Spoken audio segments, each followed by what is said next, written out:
বন্ধুরা, শেষ 3টি টেস্ট সিরিজের জন্য ঘোষণা করা হয়েছে টিম ইন্ডিয়ার নতুন স্কোয়াড।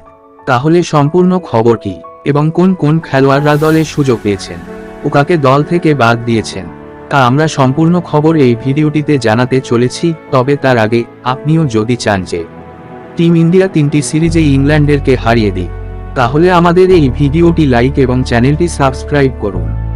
আসুন তাহলে বলি, আসলে ভারত এবং ইংল্যান্ডের মধ্যে 5 ম্যাচের টেস্ট সিরিজ খেলা হচ্ছে, যার মধ্যে 2টি ম্যাচ পুরোপুরি শেষ হয়েছে।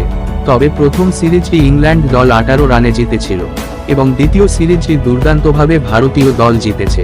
এখন সময় এসেছে তৃতীয়, চতুর্থ এবং পঞ্চম টেস্ট সিরিজে, যার জন্য এখনও টিম ইন্ডিয়ার স্কোয়াড ঘোষণা করা হয়নি। তবে আপনাকে বলবো যে বন্ধুরা, এখনও বিরাট কোহলি টিম ইন্ডিয়াতে যোগ দিতে পারেননি এবং এখন খবর বেরিয়ে আসছে যে বিরাট কোহলি তৃতীয় এবং চতুর্থ টেস্ট সিরিজের জন্য তাকে পাওয়া যাবে না। আবারও একবার তিনি টিম ইন্ডিয়ার ম্যাচগুলি মিস করবেন।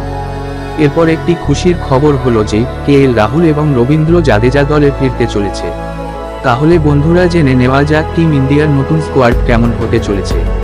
অধিনায়ক রোহিত শর্মা 1 নম্বরে থাকবেন এবং তার সাথে শুভমান গিল, যশস্বী জয়সওয়াল, শ্রেয়াস আয়ার, কেএস ভারত, দুরুহ জোরেল, রবিচন্দ্র অশ্বিন, কেএল রাহুল থাকবেন। এবং তার সাথে সাথে বন্ধুরা, আপনাকে বলি যে রবীন্দ্র জাদেজা, অক্ষর প্যাটেল, কুলদীপ যাদব, মোহাম্মদ সিরাজ, মুকেশ কুমার, জাসপ্রীত বুমরাহ এবং রজত পাটিদার, সরফরাজ খান এবং ওয়াশিংটন সুন্দর থাকবেন। তাহলে এটি হতে চলেছে টিম ইন্ডিয়ার নতুন স্কোয়াড।